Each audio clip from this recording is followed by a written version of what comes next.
Yes, this is Karen Crump, and I'm here today to talk about the roles and responsibilities of the nurse educator, which prior to entering my core courses in the nurse educated classes at Fort Hays State University, I had no idea of the enormity of the roles and responsibilities that went along with the nurse educator role. They wear many hats, and they have a variety of roles and responsibilities. According to the NLN Core Competencies of Nurse Educators from 2005, the competent nurse educator facilitates learning, facilitates learner development and socialization, uses assessment and evaluation strategies, participates in curriculum design and evaluation of program outcomes, functions as a change agent and leader, pursues continuous quality improvement in the nurse educator role, engages in scholarship, and functions within the educational environment. Billings and Holstad noted 2012 that the core responsibility of faculty is the teaching and learning that takes place in the institution. This is a statement I wholly agree with.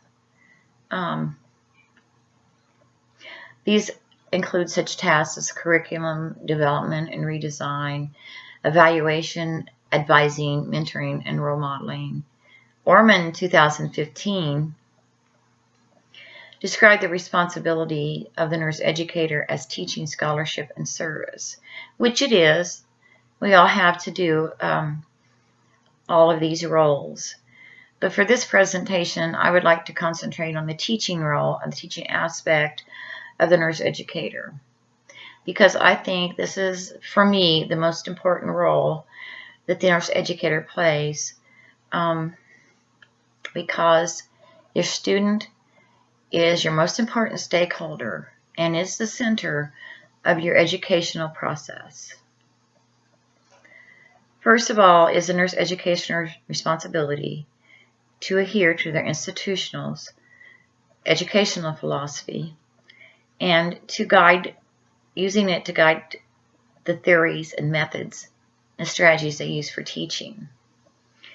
It's really imperative to look at these prior to employment with a university or college to make sure they're congruent with your own, or you may be unhappy.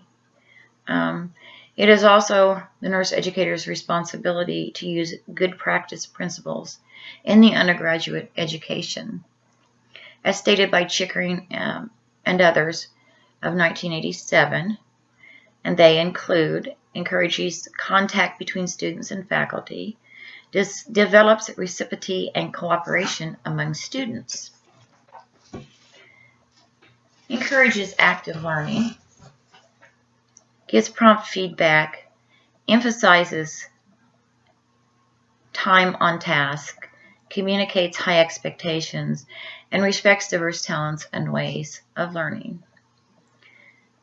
I spoke about this a little bit earlier, but to me, the role of the nurse educator carries an enormous responsibility.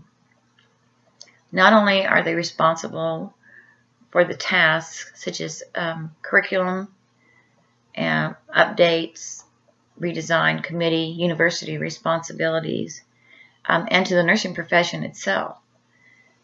They have an awesome responsibility of preparing new grads that are competent, safe, ethical, and sufficiently knowledgeable to practice competently in the complex healthcare system that we have today. The nurse educators need not only to be knowledgeable and keep up to date on current discoveries, which are rapid in the technological explosion that we have today, but they must be a safe and competent provider of care in the clinical setting. They act as role models for their students. They are mentors, advisors, and facilitators of learning in clinical as well as the classroom setting. I believe it is this responsibility of the nurse educator to coach her students and discover the best ways in which they personally learn. Benner and others of 2009 states that coaching involves encouraging students and giving them advice and asking them a series of questions before they take care of patients. And then they go on to explain that a good coach tailors the coaching to the particular student in particular situation, which I think is extremely important because each student is different, each situation is different, each student has a different level of anxiety, and it is your role as a nurse educator to encourage and give them feedback that makes a positive as opposed to a negative impression. It's an encouraging type of feedback. Finding the teaching strategies that appeal to a wide variety of students is also an awesome responsibility.